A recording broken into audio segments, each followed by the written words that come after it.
Hello.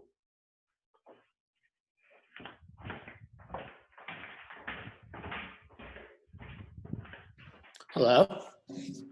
Duke, What's up, babe? where's your face? Oh, what's up, guy? What's You up, can't cutie? see me. What's up, Oh, bro? looking jacked. Looking jacked. You as well with the green screen? What is that behind you? My wall. Oh, okay. Are you at your house right now? By state, yes. Not Okay. like where my parents are. Uh,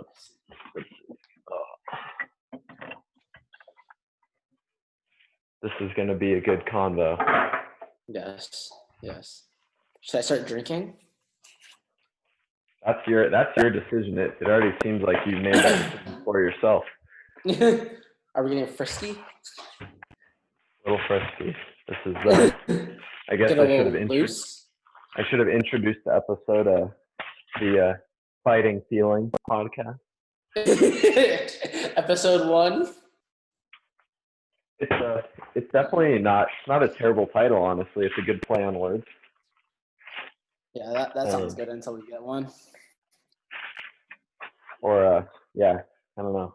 Unless we can think of something better. Probably is a lot of options for that. Beautiful.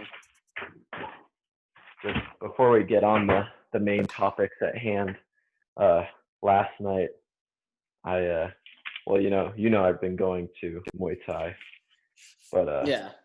last night I went and oh man, I got destroyed. The coach is like, he reminds me of your dad a lot, actually. He talks a lot. He's like a very like friendly, outgoing, like Thai. Well, yeah. I know your dad's not Thai. Yeah. But like he just reminds me of that. He's like so caring. Yes. And yes. he's like, I don't want you to like be in over your head. Like he like wants me to do good. So he's like, I'm gonna put you with someone who's like gonna be a good training partner for you.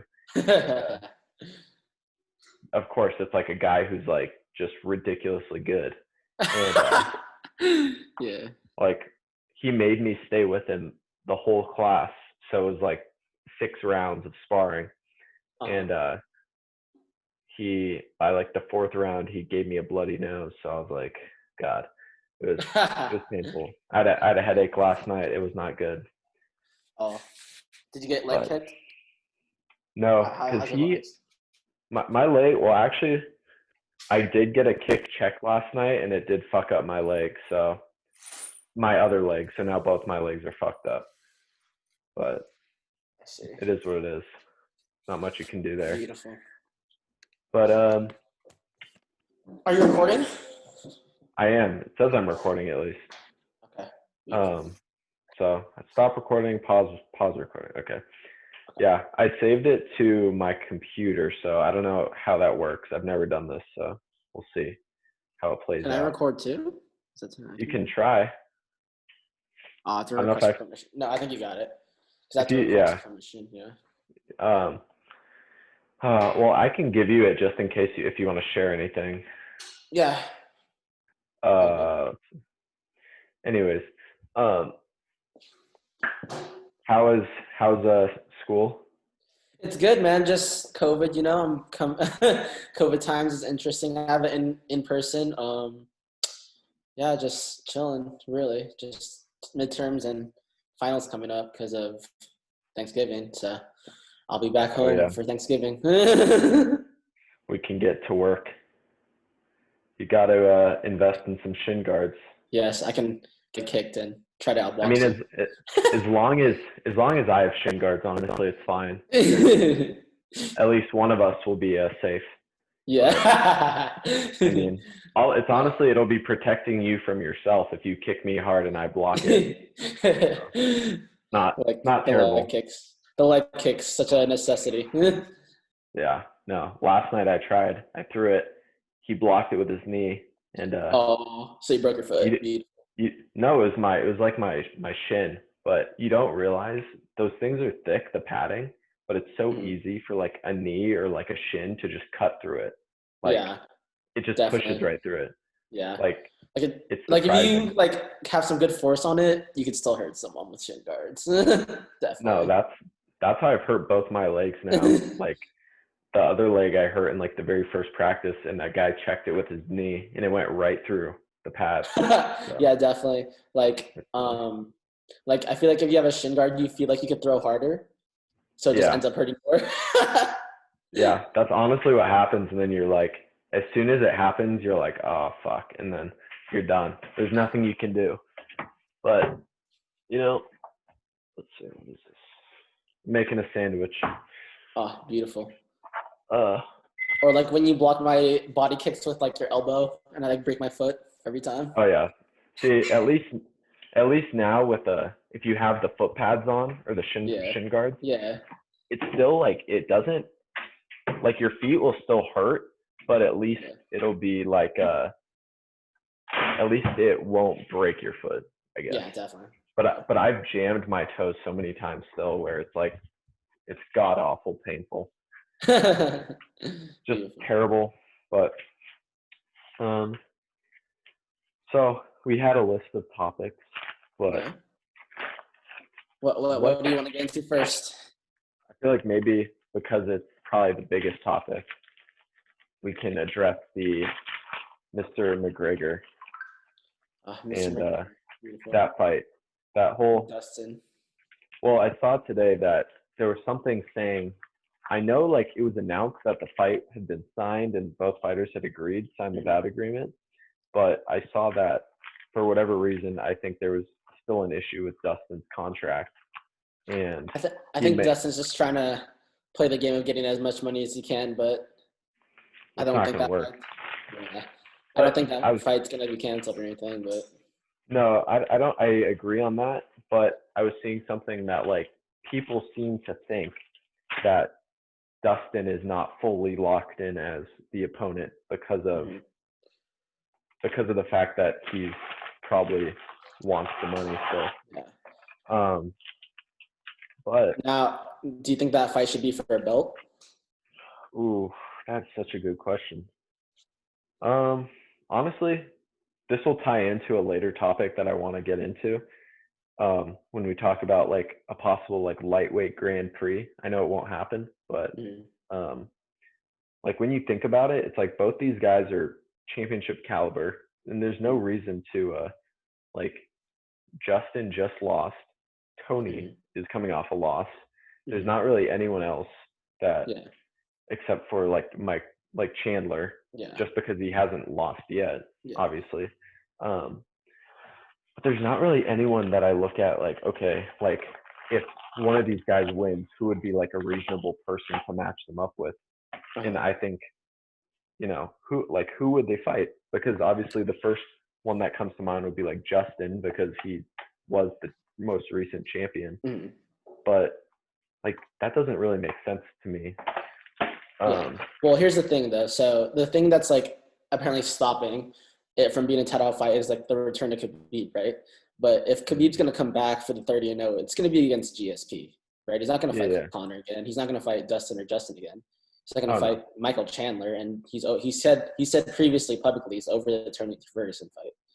So he's going to come back against GSP, and that's not going to be at 155.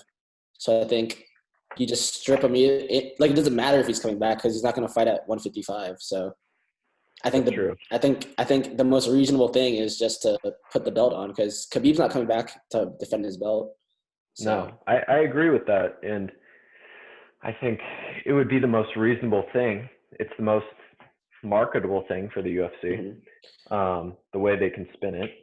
Now, mm-hmm, you just run the risk of now having Connor win potentially.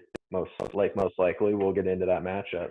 But it's like if Connor wins and he doesn't like hold the title, mm-hmm. then how are you going to like establish that weight class still?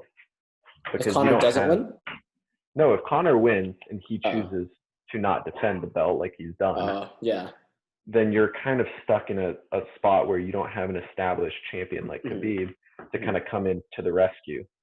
So now the division kind of falls into a weird place of like, you know, obviously the best fighter is not going to be the champion at this point because the best fighters are choosing to either not fight or to retire in Khabib's case. So it kind of like, what do you make of that? Because now, well, Connor, how old is Connor? Connor's still in his like young 30s, right? Yeah, early 30s. So like, yeah. I think he's talked about. I think this year I believe he actually wanted to fight a lot. This like his season, he actually was ready for it. He wanted fights. The UFC just refused to give it to him, and then COVID happened, and he didn't want him to be a replacement fighter. So I think his fire is there. Now, if he wins the belt, that changes a lot. Like if he wins the belt, he's back. And does he retire? Does he defend? Like that's a big question if he does get the belt, you know? It's a fair question because it's like if he was just doing it for like the money and the legacy, then he wouldn't fight Dustin. Yeah. Like, you know, that doesn't make sense. He would wait for a guy like Jorge or like a bigger name fighter. Like, I don't know. I mean, there's not really anyone in that division that would make sense from a legacy standpoint. But I think it's definitely a interesting question to ask when you consider like, you know, what like the future of the lightweight division is kind of cloudy without if Conor McGregor is not in it, you know? Yeah. Although it's deep in like depth, like I'd say no other person that Khabib and Conor in the lightweight division is bigger than Jorge, you know? Like just star. No, And exactly. Wait, in terms of what, star power? Yeah, star power. Like Dustin's not big of a star as Jorge, and if he became champion, that'd be like not the casuals don't really know Dustin, you know. I think it wouldn't be good for marketing for sure. Yeah. But at the same time, like you kind of have to, like Dana White can't control the storyline, you know, as much as he would like. You know, at some point they're going to have a champion who's not Khabib, who's not Conor, and but that's why I think you put Conor Dustin 2 as a belt, because then if Dustin wins, you could sell. Oh, he's the one that outstruck Conor, and he's the guy that beat makes Conor. Sense. You know, like Khabib didn't really skyrocket until UFC 229, where he beat Conor. You know, and he became the guy that beat Conor, and then Nate was the guy that beat Conor. You know, like I think that he's the guy that beat Conor is kind of a good way to kind of portray the next lightweight champion, if that makes sense, you know?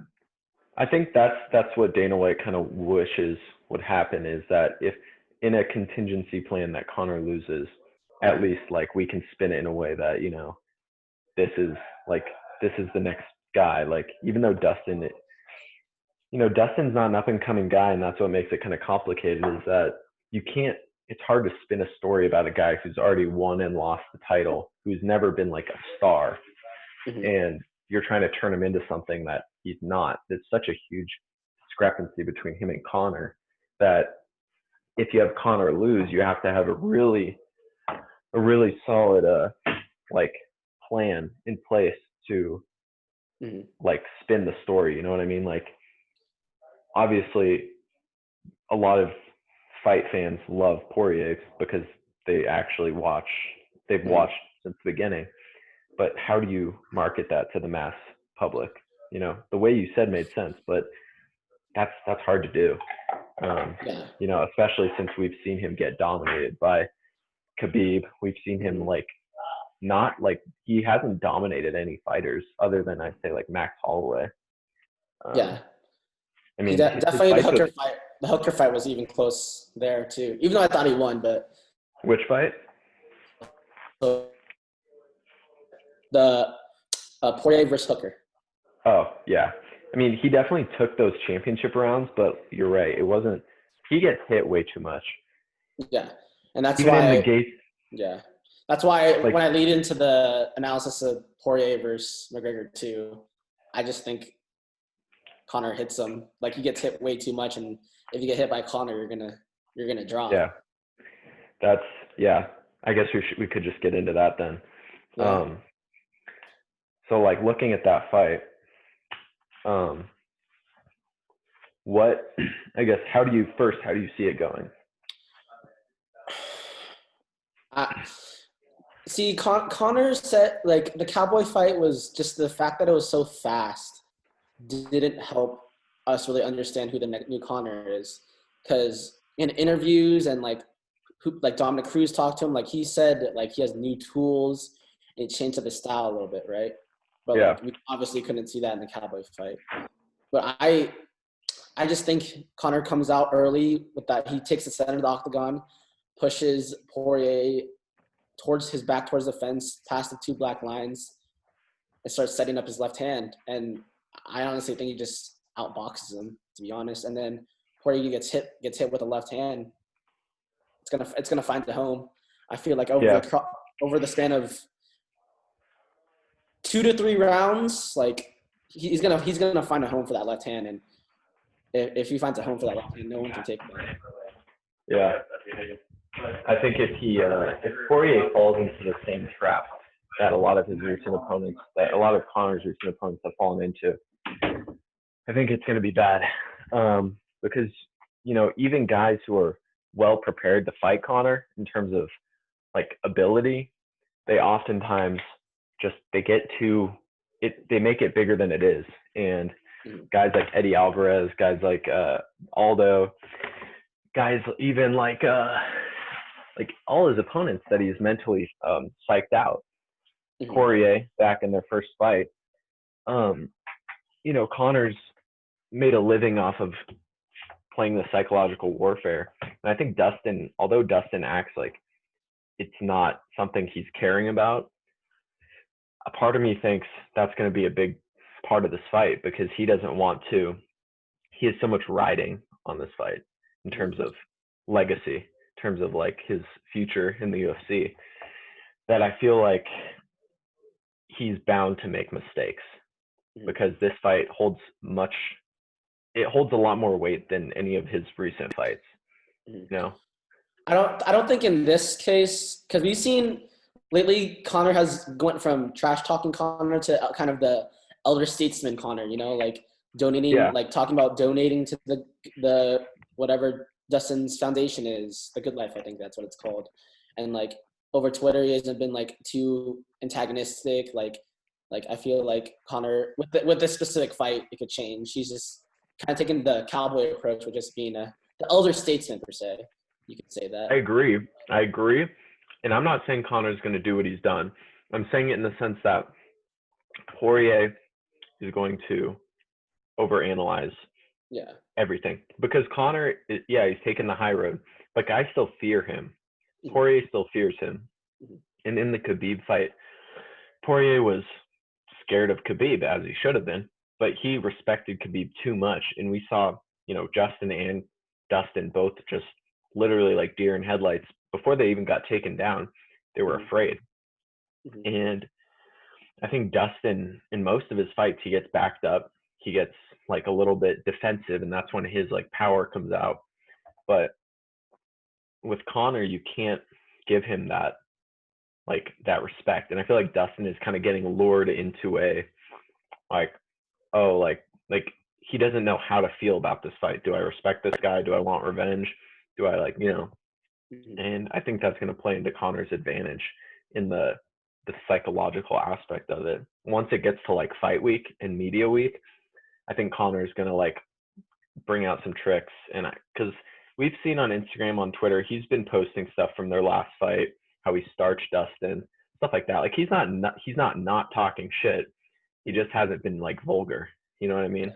Yeah. So like if you look at Dustin's like game, like his game is kind of boxing centric, and you could see things that people have done across. He's fought in the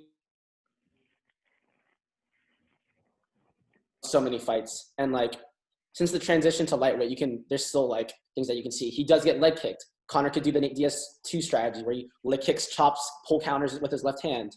You can land if he's facing another southpaw, that left hand finds a home. and he eventually gets backed up against the fence. If you back up against the fence against Connor, that's not good. Mm-hmm. And I think you're right. I mean, their skill sets, Dustin's striking would work well if he had any sort of grappling, like an offensive grappling style. Mm-hmm. Now, he's not going to push Connor. He's not like a high paced fighter like Khabib, like Justin. He's kind of a, you come into my space, we're gonna exchange. But Connor doesn't really come into your space. He's gonna kind of play the outside game, and Dustin works well inside. So as long as Connor is keeping his game, Dustin is kind of like how he played Eddie. Eddie is, he's a boxer. He likes to get in the pocket, throw those hooks, those overhands.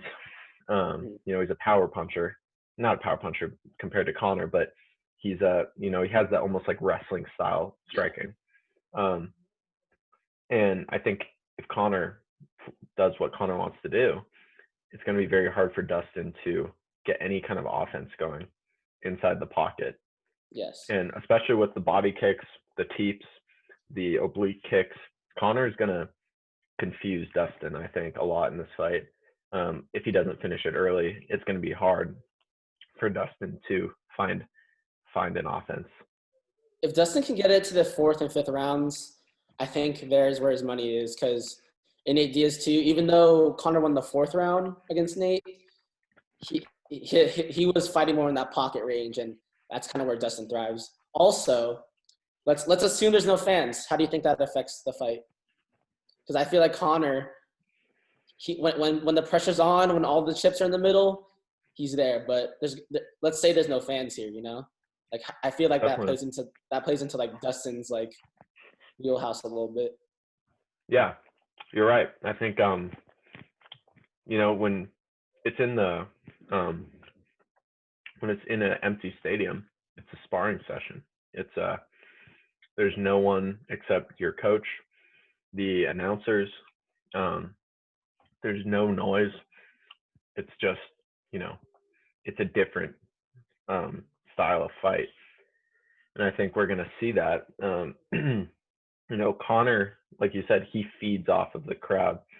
Dustin, he's a technician. He's going to go in there regardless. And, if he can make it not like a spectacle, not a show, which it's going to be, then that's going to play heavily in his favor. And I think he definitely is going to have the edge in that regard. Without a crowd, Connor's not going to have something to feed off of. He's not going to have the Irish chanting his name throughout the fight. Yeah. So, Dustin's used to being the underdog, but I think in this fight, it's going to be a very even playing field in terms of like home field advantage. There's not going to be anything to sway the fight. It's going to be purely who's the better fighter, which I believe is Connor. I know you believe is Connor. But I guess, like you said, we have to see which Connor shows up. That the Cerrone fight was definitely impressive, but like you said, it didn't give us any glimpse into how he's developed. We knew he would beat a washed-up Donald Cerrone. That wasn't really that big of a question. It was more so how he would, and he did it impressively. He threw strikes that a lot of people are. It's too risky to throw a shoulder strike in a clinch. He beat him pretty much with under 10 strikes total, I'd say, and that's pretty. Didn't get hit once. Once, barely. I mean, I don't like to take anything away from anyone. Cerrone's a tough guy, but they're not on the same field. Age, health, regardless. Cerrone's never been that level. And I guess the only thing we have to compare it to is like his fights against Gaethje, his fights against Ferguson. And we see, okay, how do the top guys perform against Cerrone? Because at this point, Cerrone's a gatekeeper. He has been. So like seeing how guys do against Cerrone is a good, measurement of like, okay, Cerrone's kind of a human punching bag now. So who did it in the most stylish way. And Connor's was about as stylish as you could get. So you got to tip your hat to that at least. All right, last thing on Connor. Since you've seen Dustin fight Khabib, you saw Justin fight Khabib. That Connor loss to Khabib is kind of looking pretty nice right now. Not gonna lie, he won one round. He defended takedowns. He got up. I think from the very beginning, I thought that Khabib loss wasn't too bad. He came back in his striking wasn't there and he couldn't land his shots in the third round. But I feel like he did pretty good. And like if there was a rematch, Khabib's not gonna give it to him, I feel like. But if there was, I feel like it could be a little bit more interesting. Let me counter with this. Okay. I agree to that.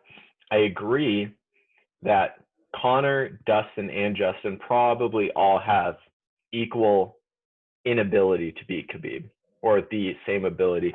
They're all relatively the same fighter. None of them have a particularly impressive ground game. They're all good. Obviously, they're pros, but by comparison, they're children compared to Khabib. The one thing I will say on that point you made is that how much, when we look at that performance, it's very easy to draw a comparison to the Floyd Mayweather fight. The reason I say this is because Floyd, we were kind of given the impression that this would be a competitive fight, the Floyd Conor fight. Conor lasted longer than I think a lot of people thought, but why was that? Floyd, I believe, carried Conor at least 3 rounds. He let Conor coast for 3 rounds. He let him blow his energy. Didn't really try to be aggressive. He landed some counter shots, looked super calm in there. 4th round comes around. Conor's exhausted. Floyd's laughing. It's like a big game to him.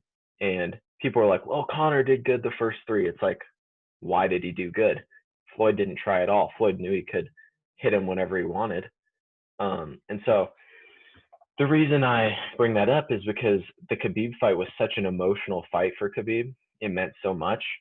Finishing him in the most merciful way, like he did to Justin and Dustin, he beat them as quick as he could.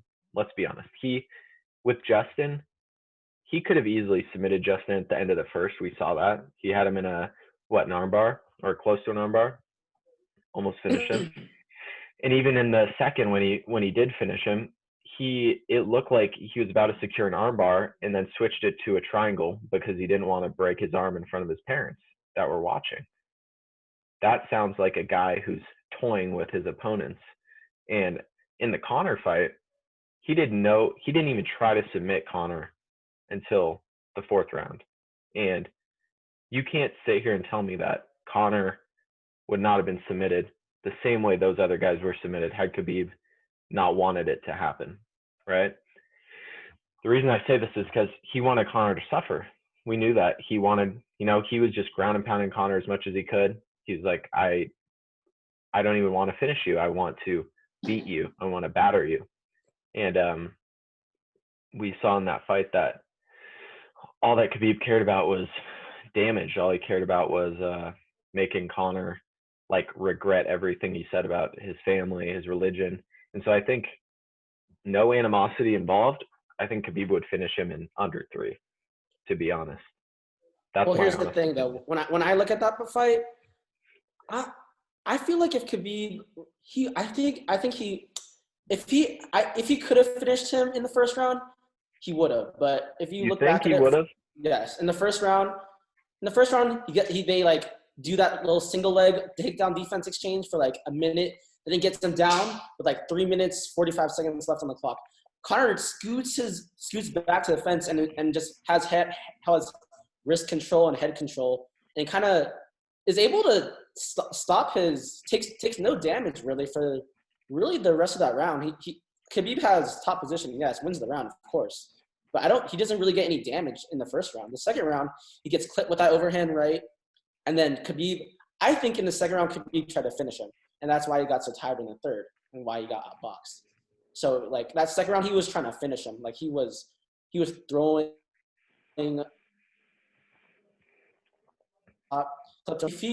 if he wanted to finish him, he would have early. I don't think he was trying to have him suffer per se, but And that third round, he was a little bit tired because he was trying to finish him in the second. That's why he was going so hard.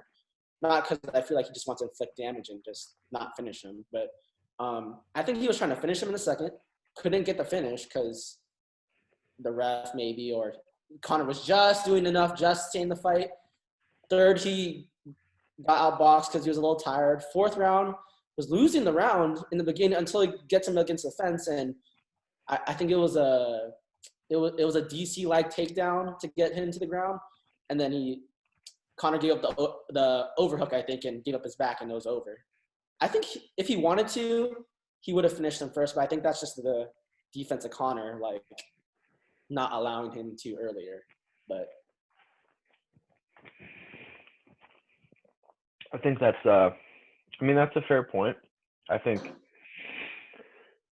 there's different ways to look at it, and I think that's that's a very valid way to look at it. I think there's definitely an argument to be made for both sides, in my opinion.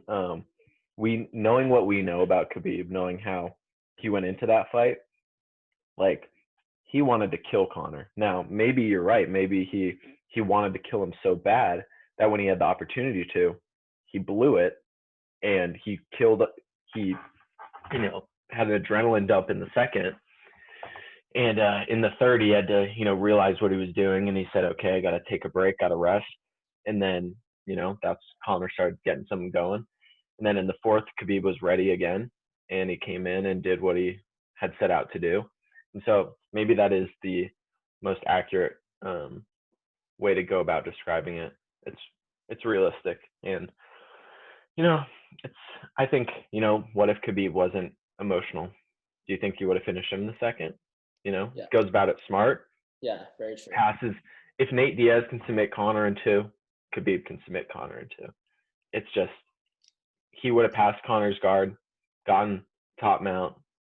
He would have, I don't know. I mean, Justin and Dustin's a black belt. Justin is a collegiate D1, well, not D1, but national, he's a collegiate level wrestler, was successful, wrestled Jordan Burroughs. That's impressive. He has talent. Conor's the least talented on the ground probably out of all those guys, and he made it the farthest. So I guess we got to give him props for that. We'll get into it more as Conor Dustin comes up, and we'll see what Khabib does as time goes along. We'll definitely have more conversations about this. Oh yeah, there's a lot to be said, but let's jump to a new topic then. Yes. I guess since this topic is similar, it's in the same vein, we should just gloss over the possibility of a lightweight Grand Prix. Dana White hates it, but I think it's the best way to create a fair, a new star in that division without Conor McGregor. Because without Conor McGregor, Ferguson's almost 40, and who else do you have? Dustin's fought a lot, and he's young, but he's fought a lot. I don't see him staying around too much longer. I think he could retire after this fight, win or lose. He's going to make a decent amount of money. So, we have to be realistic. Which guys are going to be here? So, I think a lightweight Grand Prix over the course of 2021, who says no? You get a full year of fights. Guys can't just go on, retire, and you get to determine who fights for the lightweight belt at the end of the year. I don't know. It's not a bad idea. The way Bellator does it. What do you think of that? Yeah, Bellator's kind of getting some steam. I like the Grand Prix personally for Bellator, but I just know Dana White's just not into Grand Prix. So, personally, I think a Grand Prix would just, with the lightweights, since it's so deep for the UFC, it'd be probably one of the best things, entertainment-wise, just seeing the bracket, seeing the matchups, seeing if an underdog can, I don't know, Charles Oliveira win 3 in a row, get to the championships, to the championship belt. I think it'd be interesting, but relatively it wouldn't be possible. No, but let's think of it from a fantasy perspective. So I was imagining this the other day, and I was trying to think of the matchup. So obviously it'd be kind of seeding based, but you wouldn't want to match up guys who've already fought. So since we already have Connor and Dustin, we'll just keep that as one. So that'll be on one side. On the same side, we could have I was thinking Tony versus Dan Hooker. Then on the other side, we have Justin versus Michael Chandler. And then the next one, we can have Charles Oliveira versus like Islam. What do you think of that? Is there anyone I'm missing? Anyone I'm leaving out? I'm gonna take a look at Kevin Lee, the GOAT. Yeah. Kevin Lee. Do you see his head tattoo? It's horrendous. Someone said it was like a samurai helmet, but honestly, I'm pulling up these rankings real quick. That sounds good. That does sound good. Let's look at lightweight right now. Without Khabib, it obviously Khabib would slot in there, but it's you don't have that option. So. Yeah, but Islam is like 12. I think I really like Charles Oliveira. The way he fought Kevin Lee. A lot of people are saying this. It's making me sound like a bandwagon, but he's a big sleeper. And if Paul Felder wins this weekend, you might have to throw him in there too. I agree. I think he beat Dan Hooker.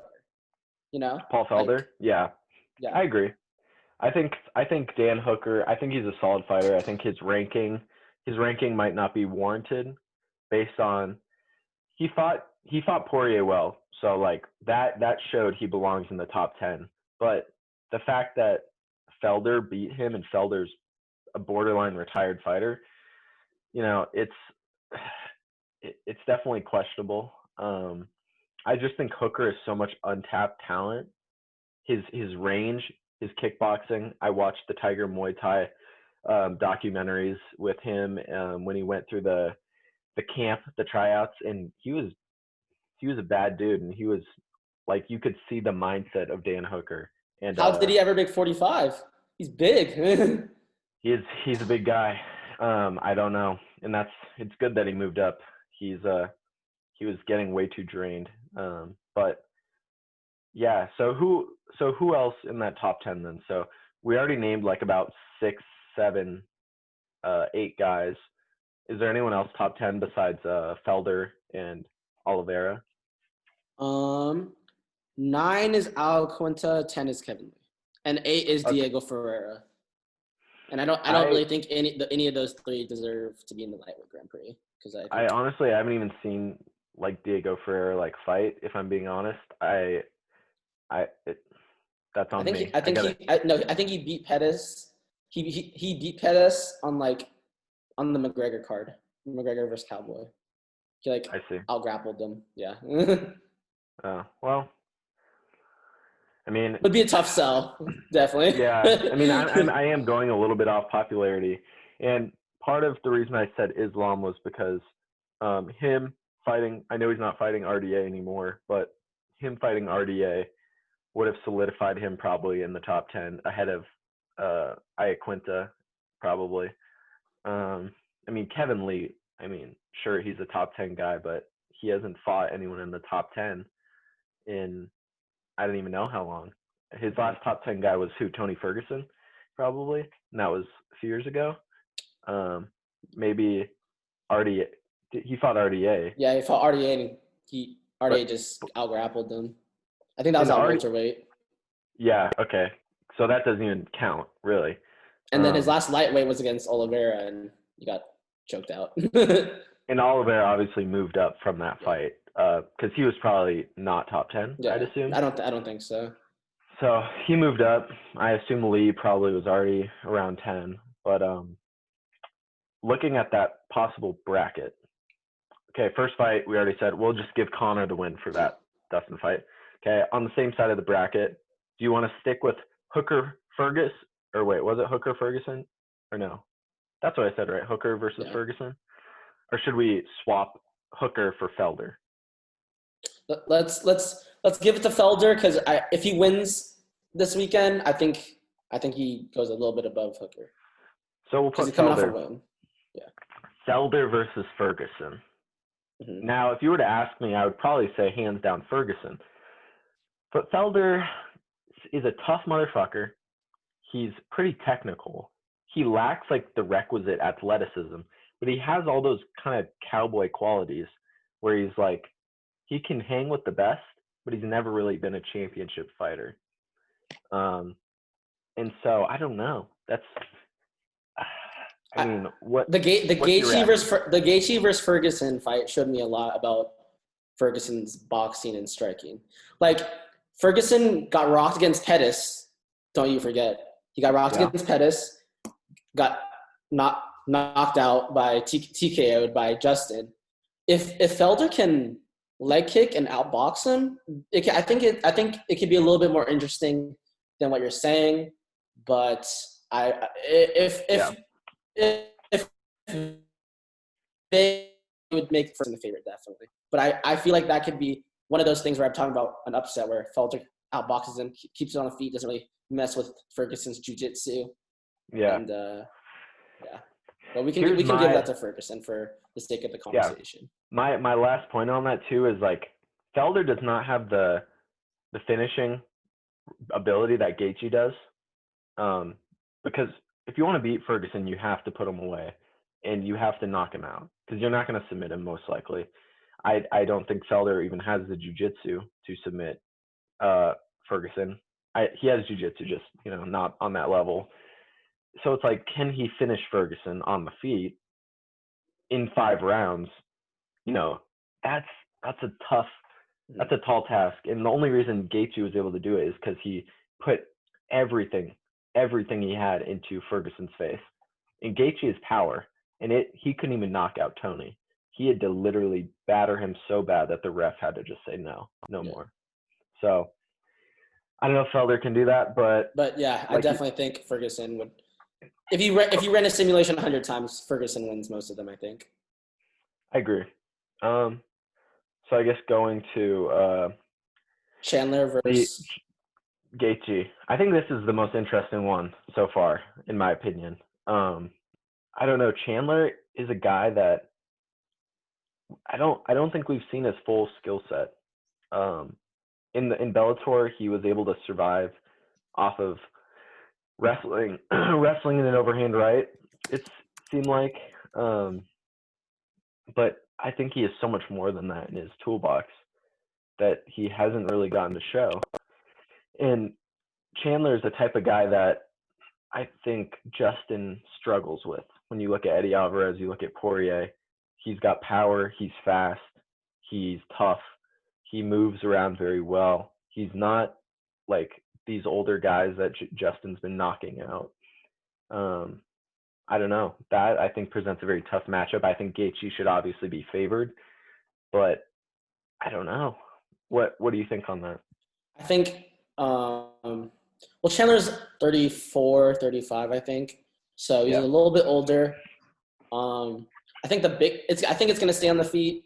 I think if that fight were to happen, and I think the X factor in that fight is definitely Justin's leg kicks. I think Michael Chandler's kind of heavy on that front foot. He doesn't really have that bouncing style. Kind of heavy on that front foot, ready to set the big right hand, and Justin just chops and chops and chops and chops and chops, and then I think Justin puts him away with those leg kicks. You can only take so many more of those.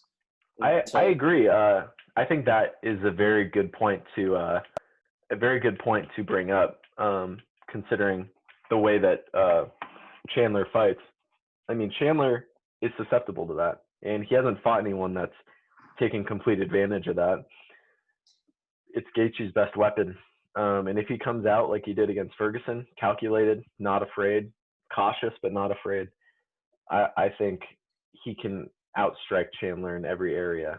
I think he's the more dangerous fighter. He has more in his toolbox. He's been rocked plenty of times. I think he can avoid an overhand right all fight. So I definitely would give that to Justin. And we haven't really been predicting finishes. We probably should have. I'd probably say Justin by 3rd round TKO would be my guess.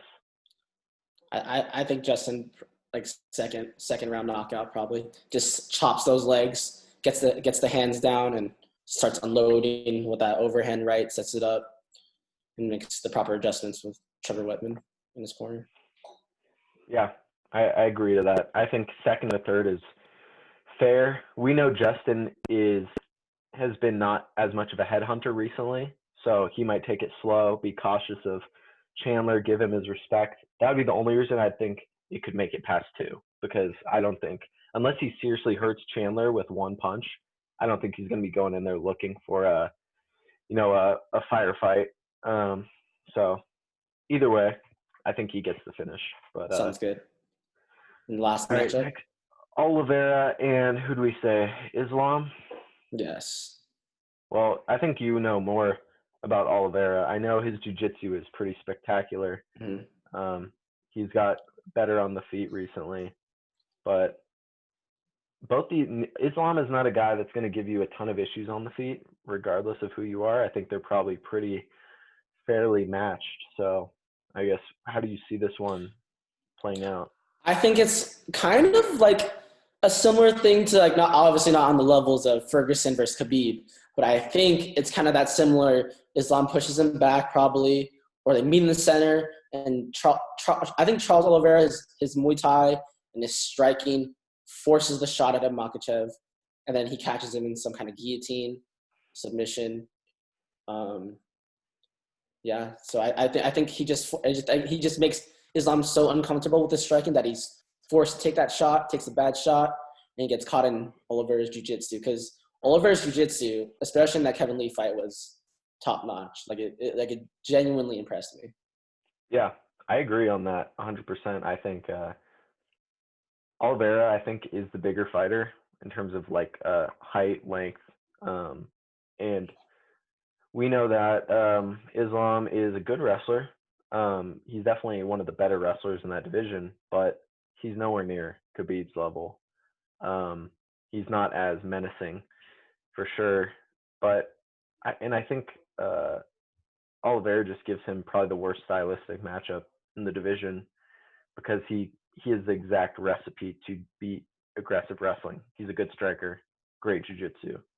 I don't see anywhere Islam wins unless he gets into half guard and just controls, drops hammer fists, and wins like a boring decision.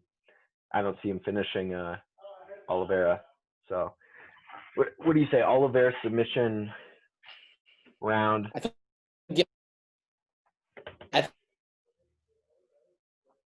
Say that again. It glitched out. Oliveira, second round submission. I think it gets him early out of there.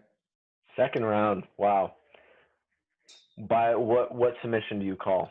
Triangle or guillotine. That's the only way to beat an aggressive wrestler. He puts those legs up, or he plays rubber guard and throws elbows. But I just think he catches him. Islam shoots a bad double, gets his head in there, can't get it out, and I think that's it.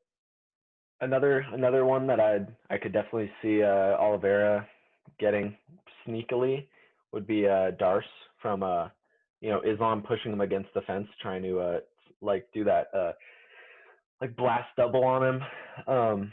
I think Oliveira could very easily just slip his arm under, get that underhook, transition it to a Darce, use Islam's aggression against him, and get him in a tight Darce. But either way, I see a submission. So beautiful. That's pretty a fair analysis. Well, now we have McGregor versus Ferguson and Gaethje versus Oliveira. Without doing crazy analysis, so we don't have to spend a ton of time, who wins, Conor versus Tony? Conor implements the same game plan as Justin, kind of does it to an more extreme level with his distance management and his power, and I think he beats Tony pretty handily. Probably maybe by TKO in the same fashion. Probably third round, fourth round TKO. But do you think Conor can finish Tony quickly enough before his cardio starts to diminish? Yes, I think Conor takes that a roundish break in the third, fourth-ish. Wins 3 rounds or 4 rounds, and he drops Tony, and I think he finishes him. If Pettis can drop Tony, I think Conor can. I think Conor can drop Tony for sure. I get flashbacks of the Diaz fights Diaz is like Tony. He pushes high volume, low. Well, Tony actually has pretty good power, but Nate just followed him. Connor was backpedaling. He was on the run. He was tired. Even when he was hitting Nate hard, he was running. And I think if he gets caught doing that, Tony is going to, I don't know. I don't think he's going to knock Connor out, but I think Connor has to be very cognizant of that. And he has to have a good footwork game plan in place. Implement high kicks, implement teeps, keep Tony at a distance. He can't be too over aggressive. He has to catch him coming in. He can't do what he did against Diaz, because I think that's a clear layout of what not to do against a guy you can't knock out. And Connor couldn't knock him out. He suffered for that. So I think in the Tony fight, I think he will finish Tony. I think it'll be third round. I think that's fair. I think it'll just come off a counter, straight counter left. Tony's coming in all bloody already. He's a little brain dead at this point. Connor just catches him with a clean one right on the nose, similar to how Justin hit him, and he's going to be seeing stars. Last thing on that, McGregor and Diaz, and then we'll move on to the next fight. McGregor round one in that fight landed big shots, heavy lefts. Both fights. Yeah, big shots in round one. And, like, Diaz is, like, known for his granite chin. Like, the only one that finished him was Josh Thompson, and he still wasn't out. And I don't think anyone – like, I literally think he has the best chin in the UFC. Like, I don't think anyone can take those shots. Like, those are crazy. But that's all I wanted to say. You could go on to the next fight. Yeah, no, it's fair. It's very fair. Oliveira versus Gaethje. That's I don't know, because Oliveira's gonna have to, if Oliveira isn't comfortable in the stand up with Gaethje, he's gonna have to look for a takedown, and I don't think his wrestling is good enough to keep Justin down. I think Justin is not gonna respect his wrestling. He's not going to be scared of him like he was at Khabib. I think Justin will do what he did, circle, come in, bounce out, throw a kick, get a little combo off. I think he's going to outclass Oliveira on the feet is what I would see happening. I think Oliveira will get desperate for a submission, and when you're desperate, it doesn't work in your favor. And I think Gaethje would finish him in 3. Okay. See, this is something, like, I think this is where, like, the way we set up the bracket, it happened to work out like this. But I think Khabib versus Gaethje showed me a lot. Gaethje does not really practice jiu-jitsu. He doesn't really, like, no. He gave up his back. He's not aware of the jiu-jitsu pressure, hips, position. He's about getting up, and finding his place to, like, settle himself and then get straight up so he can box again. Yeah. I think Oliveira just has enough striking, catches the leg kick maybe, or is able to body lock him, get double underhooks, maybe get a takedown or two, and he wraps him up, because I think he submits him. He has just enough striking to get past that barrier where he's not scared enough, or where he doesn't feel too uncomfortable to trade, but then he gets that body lock, maybe against a fence or something like that. I'm not saying he single legs him or double legs him, but he does a jiu-jitsu-like or judo-like throw, takedown, sweep, gets him down. And if he gets him down, I think it takes gets him down once. I think he submits him if you can get him down once. Wow. I think that's all it takes. Wow. And so you think Oliveira is enough wrestling to do that? Yeah, just enough knowledge of, like, I'm not saying he's gonna jab, single leg. I'm saying he kind of just presses up against them, kind of gets into the fence, and he. You think he has enough, like, chain grappling, similar to Khabib, where he can some kind of grappling, strikes. Yeah, some kind of grappling, some kind of sweep, not necessarily wrestling, but just enough. Maybe catches a leg kick, takes him down. Maybe some kind of underhook, some kind of toss to get him down once, and he wraps him up, rear naked choke. Probably, like, third round. Yeah. I mean, again, hypothetical matchup. Who knows how it would go? I think Oliveira needs a submission to win. I think Gaethje can touch Oliveira's face. He will touch Oliveira's face. And I guess it's just how will Oliveira react to that? Because if you panic and, submission becomes your mentality, then you're forced to do something you don't want to do. And the best part of your game becomes very transparent. So that it's definitely an interesting one. I guess this will be the one we just disagree on, but I believe Justin will finish him. You believe Oliveira will finish Justin. For the sake of making it an interesting bracket. Yeah. I guess Oliveira versus Conor. Now, I mean, we could talk about both matchups. We could talk about both matchups. Yeah. Okay. So first, Oliveira versus Conor. This is the worst stylistic matchup for Conor. But he is better jiu-jitsu than Justin. So Conor at this point is probably a black belt in MMA jiu-jitsu, at least. He was a Ireland brown black belt. Ireland black belt. Yeah. I mean, you got to remember, black belt is it's a very loose term because there's guys in the UFC who are black belts who are competition black belts who have won world championships. And then there's black belts. Exactly. And or Damian Maia, where there's guys who are just black belts who are definitely black belts, but that's versus the average population. So it's like a black belt who's just got their black belt versus someone who is a competition black belt, very different. Now, Oliveira is more a competition black belt. He's a guy that's like the top 1% in the UFC probably. So comparing that to Conor, he's got a big advantage, but Conor has enough in a scramble situation. I think he's smart enough where Oliveira is not a overbearing wrestler.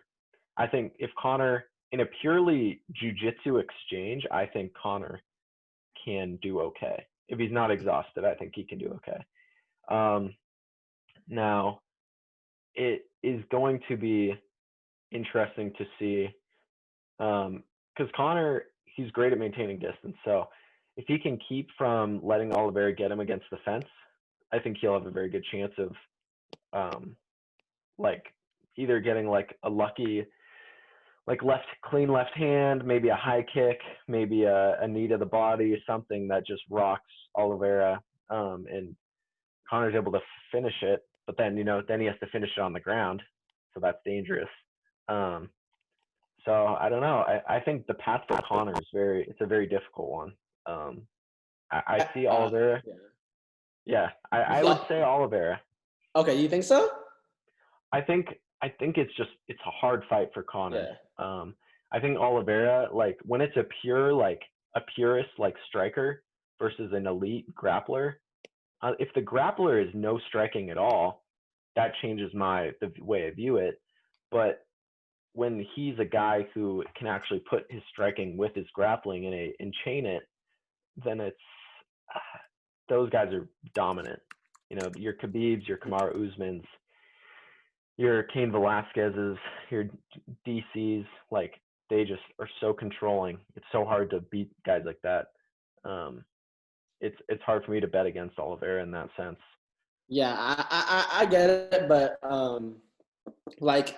if you look at, I love Oliveira. I've been this entire time talking about Oliveira, but if you look at his win streak, it has his last loss was against Paul Felder. So I think Conor just sprints towards the middle, sets up that left hand, and kind of gets him out of there fast. Not gonna lie, I don't think his defense is good enough. The pressure's gonna get to him, and I think Conor has underrated jiu-jitsu and underrated takedown defense. And I just don't think – I think he'll be smart enough not to get caught in anything sneaky with Oliveira, and I think just knocks him out in the first round. Wow. I guess you must feel very when comparing then Justin and Conor, not versus each other, but side by side, you must feel much stronger about Conor then overall, because I would have thought both these guys are elite strikers, elite. Their movement, their footwork is really good. They're both very good at setting up their power shots. I would have thought you would view it the same way, but I guess, Conor's takedown defense though, it's good. It was good for the Khabib fight for, as long as he wasn't exhausted. But it's, the Mendez fight, he got battered. Obviously, his ACL was injured, but that, Chad Mendez is tiny. No other guys have really tried to take Conor down. So I don't know. I mean, I think Conor does have good takedown defense. And I could definitely see that scenario playing out. It's just, I mean, when I think of Conor's takedown defense, though, he's like so good at distance. Like Eddie tried to shoot on Conor, he just couldn't pass that B range to get it was, into yeah. a good shot. Eddie was, like I said, Eddie was kind of frozen, where he was like, Mm-hmm. I can't strike, so I have to wrestle. Yeah. But then when he tried to wrestle, he didn't set it up. So then Conor, it was so telegraphed that Conor just literally stiff armed him. It was like nothing. Mm-hmm.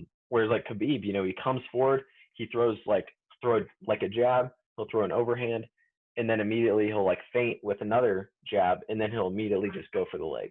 And it's like, you're so, like, he's coming forward so fast that you have to be aware of the hands. Mm-hmm. And then his takedowns are so slick. There's nothing you can do. You know, Oliveira is a guy that I have not watched extensively, and you would know better than me in terms of what his capabilities are. I'm just basing it on the fact that he's kind of riding a hot streak. He's still pretty young. He's going to improve with every fight. He's probably not the same guy he was against Felder. Mm-hmm. Kevin Lee is dangerous in his own right, as a striker. Obviously not Conor McGregor, but he's dangerous. So, I mean, I give Oliveira a chance. I think if he can implement the game plan he wants to do, then that'll be I mean, unless he's got a good Imanari role. I don't know. He might have a hard time getting into Conor's range. But yeah. Sand. Tony Ferguson sand. Oh man, he needs to get a new jiu-jitsu. I love Eddie Bravo, but it's like at some point you gotta teach functional jiu-jitsu. And next episode we could talk about the best jiu-jitsu school. Yeah, I mean, I was listening to something by. We won't get into it. I was listening to a video by John Danaher, and he was with Ben Askren talking about jiu-jitsu and Gordon Ryan transitioning to jiu-jitsu, and his philosophy on it was actually pretty sound. And I was like, that is very interesting. Like, I'd never thought of it in that way. It's like he kind of talked about sport jiu-jitsu versus submission only jiu-jitsu, and we'll talk about it on another pod. But I mean, the way he described it, I was like, that makes perfect sense. Like, there's reasons why certain jiu-jitsu guys just can't succeed, and other guys are incredibly good, even with barely any striking. So we'll get into that on another one. But Conor versus Justin, how do you feel about Conor that versus one? Justin. This one I see very clearly as a Conor win. I think Justin can win. I think almost part of it for me is that Justin is kind of like a jack of all trades in terms of, like, he's definitely a very good striker. He's definitely very good. His grappling, he's not like he doesn't have a great jiu-jitsu game, but he's good on the ground. Most people aside from Khabib could not keep him on the ground. He's very good at scrambles. He's got a tough chin. He's a tough fighter all around. But I think Conor is so good in the one department that Justin favors that, unless Justin does something like to confuse McGregor or do something unorthodox, there's no way he's going to win straight up striking. If we're just going to rate on a scale, Conor striking out of 10, Justin's out of 10. Conor's is like a 9. Justin's is like an 8. And let's just say 10 is like prime Anderson Silva. Okay? Like, flawless. Conor's is pretty damn near flawless. But, it's not, I wouldn't say it's perfect. Justin's is very, very good. It's definitely not elite. Very, very good, I'd say. So if they're going head to head, Justin obviously is the low kicks that are going to be, Conor is a wide stance. That's going to be something to look at. But in terms of precision, Justin likes to throw hooks. He likes to kind of throw a leaping like jab, like where he comes in really fast. Conor's so good from range that he's just going to sit there. And as soon as Justin comes in with like come at an angle for him, I think Conor's just going to like land him right on the button. I just don't think Justin's going to be able to outbox him personally. How do you feel Well, about like that? for me personally, I think if Conor were to lose one out of all the guys that we in the bracket, I think Gaethje has the one tool that could throw Conor off. It's that freaking leg kick. Those leg kicks, chopping. Conor has that sideways bouncy thing going on. And Yeah. if Gaethje can chop and chop and chop and take away Conor's movement, and he's just forced to kind of just hobble around, and maybe have to switch to orthodox, and his left-handed becomes a little bit neutralized, I think he can take some explosiveness away. I think that leg kick can make like that one, like leg kicks can literally have him win the fight. If it was straight boxing, Conor outboxes him. But just having the leg kicks part of his that thing going on for him, I think that is the way he can win.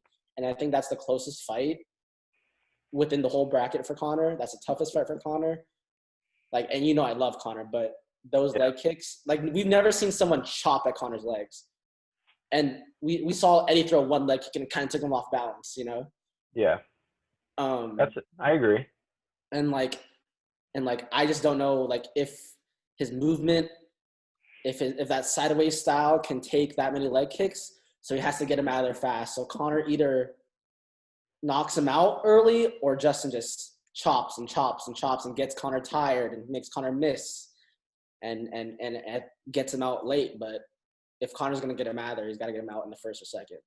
So that's what It's interesting. I think I'll just say this. I think we oftentimes, when we analyze fighters, we almost overanalyze them to the point where we hyperbolize their skill set. Like Conor's left hand is legendary. Justin's leg kicks are legendary. Paulo Costa's aggression and power is so scary. Blah blah, like all this stuff. And it's like you overanalyze. And I know when I was looking at the Adesanya fight with Paulo Costa, I kind of had a feeling that Adesanya was going to technically pick him apart. But in my mind, my heart, I was like, Paulo Costa is such an animal. He's so explosive. He's so powerful. He's got so much aggression. How is Adesanya going to stand there and fight with him? And I overanalyzed it, and I was like, oh, Costa he's too powerful. He's like Romero, but with accuracy, with volume. And it wasn't even close. And so for me, it's like I look at this fight, and it's like, okay, Justin could leg kick the shit out of Conor. But then again, Conor, if we're saying Conor's the best striker in the division, how are we going to say, oh, the one guy who's really good at leg kicks, it's just he's going to beat him just because he has really good leg kicks? And Justin couldn't beat Eddie Alvarez. He couldn't beat Poirier. He's never like taken out any of the top guys with like leg kicks. Now maybe he could have. Those guys he was actually better than in overall striking, I'd say. But like against Poirier, who's a much more stationary fighter, he leg kicked the shit out of Poirier. Poirier still finished him. He leg kicked the shit out of Alvarez. Alvarez still rocked him coming in. And that's the thing, okay? You learn this in Muay Thai too, so maybe this is something I'll try to implement into this description, okay? Conor is going to try to check, straight right, or straight left. Check, straight left, right? And I guess he leads with his right foot. So he's going to check with his right, throw the straight left. And when you're off balance with the kick, you're off balance. There's no way about it. He might land the kick, but if Conor can like time it at the right moment, Justin's going to be rethinking that the rest of the fight, because now you're putting yourself in a position where you can't move your feet because you've set that kick. He might get a good leg kick, but Conor's going to get that left in there. So it becomes tricky. Justin doesn't really switch it up. He doesn't really throw many good head kicks that I've seen. I think if he were to work on that low kick and then switch it up to a high kick, I think he could surprise McGregor and, not knock him out, but surprise him. but I think he loves the low kick so much that I think even if it were prime Jose Aldo versus Conor McGregor, and you see those leg kicks Jose Aldo throws, I think McGregor, he's going to get hurt getting those kicks, but it's not like no one's ever fought through that. Uriah Faber fought on one leg and survived long enough. I think McGregor could take it, deliver a counterpunch to even the score, and I think it's enough to eventually get the TKO if he's able to counter those enough. Yeah, I definitely think Conor takes him out more times than Justin takes him out, but I was just saying like one way that Justin could possibly win, Yeah, no. I'm just trying to analyze it,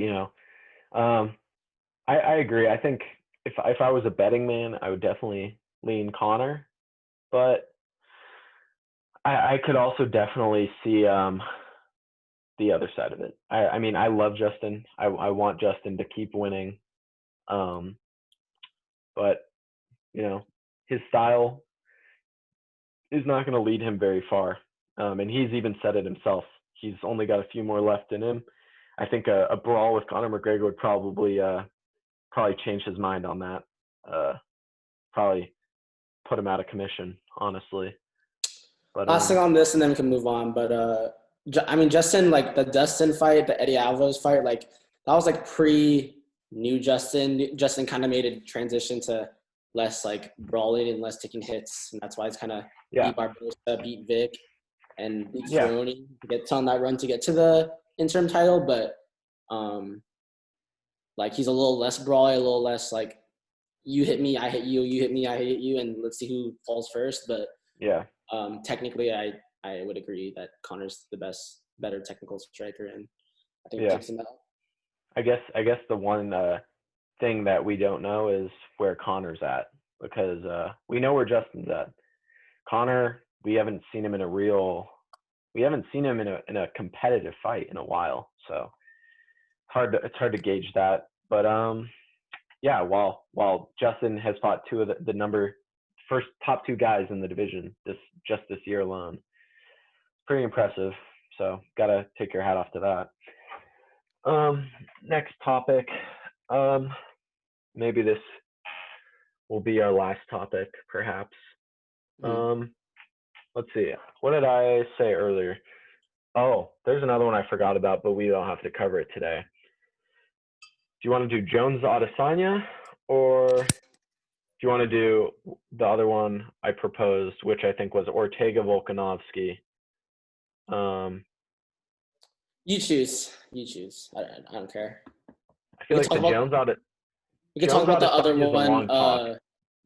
We could save that one for the next pod, and then we'll just get through Holloway. I mean Ortega. Yeah. Okay, that's fair. I'm good with that. So, man, Ortega looks fucking good in that last fight. Holy shit, that made me sad that Chan Sung Jung went out the way he did. But the fact that they don't even call him by his name, they just put Zombie on the screen. His walkout was intense. It was. What his music? What was it, like pop or something? It was like a. It was like the signature like zombie song. I don't know. Yeah. Well, I mean, I feel bad. I thought it was like intense. Yeah, I mean, I thought Jung was like, I wasn't expecting Ortega to be so good. I think that's the separating factor. Was I believed in my heart that Jung was just the better striker. He has great power, and Ortega just looked amazing. He looked like a guy that was reborn, and that was honestly super surprising. I didn't realize how good his work ethic was, how good his coaches are, and they really like went to work on kind of reforming him.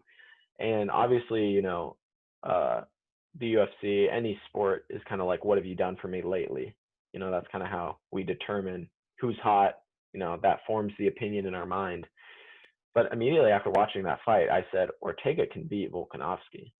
Like, that was my first reaction. He can beat Volkanovski. And he can beat him on the ground. And he has the range on the feet to beat him on the feet, I believe. And we know he can take a punch. as seen in the Holloway fight. So at least for me, when I look at this fight, I think as good as Volkanovski is, I don't think there's anywhere in that fight that Ortega can't win, and that's just my personal opinion. So I want to hear what you have to say because this is a fight that intrigues me a lot. Okay, so a big thing with Volkanovski is kind of his takedowns, and I think if Volkanovski tries to take him down, Ortega gets that full guard, wraps him up like a fucking pretzel, and it submits him. Ortega's jiu-jitsu is amazing with. And hit the length difference too. Ortega is probably like 5'9", 5'10", or around 5'9", and Volkanovski's what, 5'6"? Yeah. So there's a significant like reach advantage, length advantage, especially when you're grappling. That's a big deal. But continue. Volkanovski's distance management is pretty elite. Like his adjustments in the Holloway fight were pretty good, but he's gonna need to close that range similar to the Holloway fight. If he lets Ortega just pick him apart from the outside, it's gonna be a long night for him. But I think I'm a little bit higher on Volkanovski than you are. I just think he has that. He has that, like, he's super technical with his leg kicks. He can chop.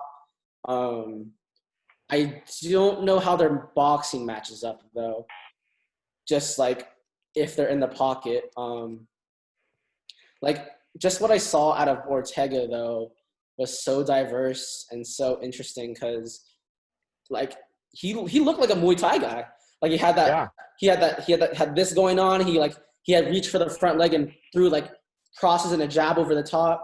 Like, he did a lot of interesting things there where if that wasn't his best and he could get better than that, I think it's a tough matchup for Volkanovski for him because he just has so many tools and Volkanovski can't take him down because that jiu-jitsu is going to get wrapped up.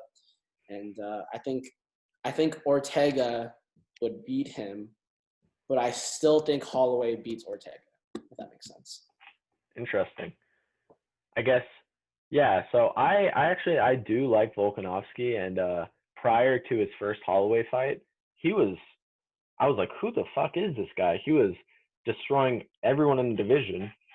You know, he like very thoroughly outboxed just all throughout the fight. He was beating Aldo. You know, he didn't knock him out, nothing crazy, but like it was not like I would never have imagined this guy who's kind of no name a little bit coming into that fight. It pretty much put on a clinic versus Aldo. Just, you know, his footwork was so good. His leg kicks were good. He was faster. He controlled the pace of the fight. And against Mendez, he did the same thing. And then when he needed to, he got the finish.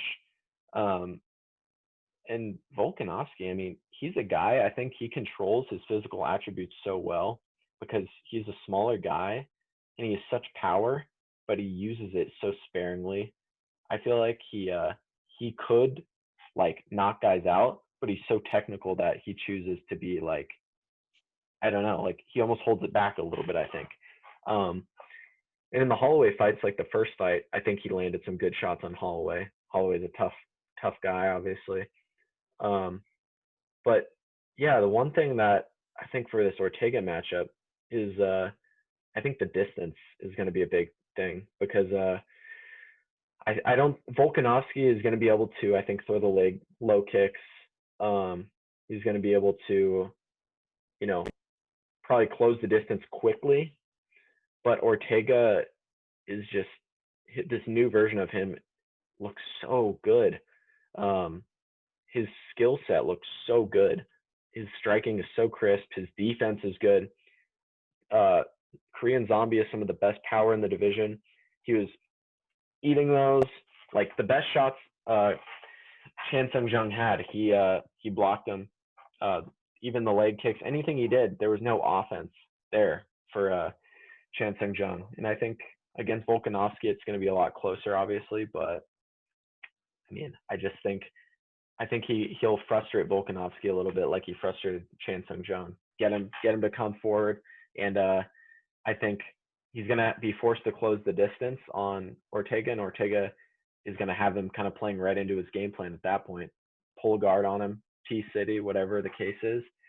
I don't know. I see Ortega winning that one for sure. The Korean zombie said he doesn't remember anything rounds 3 through 5 after that spinning elbow.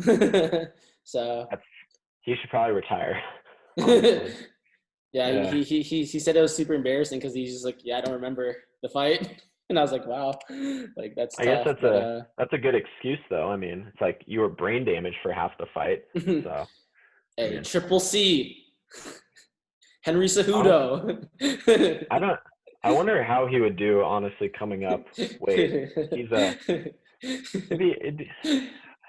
I don't know. That could be a conversation for give another him the day. money, Dana. Give him the money. But yeah, I don't see that fight ever happening, especially if Volkanovski loses. But Yeah. if Volkanovski wins, I don't know. Could happen.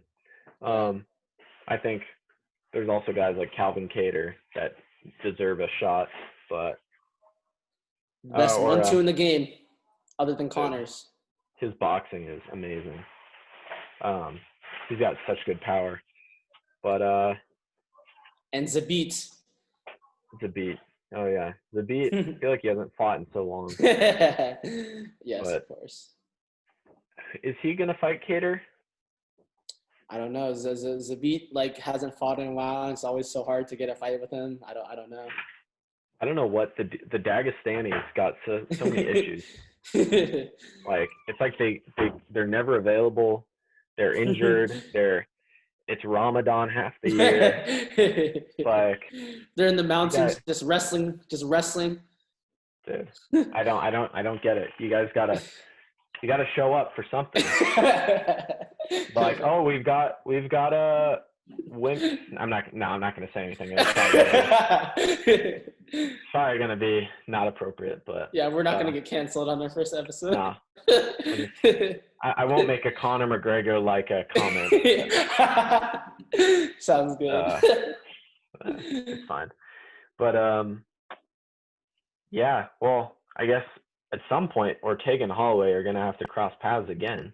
Yes. Especially if Ortega wins, that gives Max a clear opportunity at the title because we know he's not going to fight Volkanovski again, unless it's like years down the line.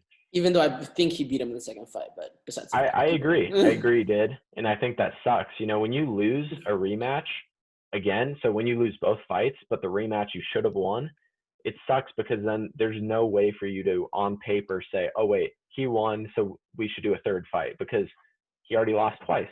There's nothing you can do. And so Max, I feel so bad because it's like now he has to just say, I accept this because I know I'm not going to get a third fight, even though in my heart I know I won. You know, that sucks. That's like the shittiest thing that could happen to you. It's like Sean O'Malley. Mentally, I'm undefeated. We can next time we can maybe talk about his whole ordeal as well. I don't know if you follow him on like social media, but we can talk about bantamweight next time. yeah, no, that actually I do want to get into like Dillashaw and Garbrandt and all those guys. Yes, beautiful. Sounds perfect. Oh, that'll be Peter Yan versus Dillashaw. Oh. That's whoever controls Peter Yan's social media needs to get paid more. Is it Ollie? Is Ollie his agent? I don't know. I don't think so. Actually, I think his agent is this other guy from Tiger Muay Thai who is like similar to Ollie. It's so odd. It's like just use Google Translator. Like you sound so fucking stupid with your manager writing your tweets for you. It is funny though. I appreciate the trolling at Peter Yan, but we can get into that next time. yeah. No, it's all good. But I appreciate the insight. Yes, I will see you next week. Oh yeah, I'll see where I can save this, and then next week we'll have some more topics to break down, and we'll have we can break down the RDA Felder fight because that's tomorrow, correct? Yes. So we'll be able to talk about that a little bit. Yes. Sounds good to me. Alrighty. Did you save it? Oh, I have to pause the recording to save it, so I'll have to. Once you leave, I can do it. All right. I think. I'll see you, buddy. See you next week. Have a good one. Enjoy the rest of your day. Have a good weekend.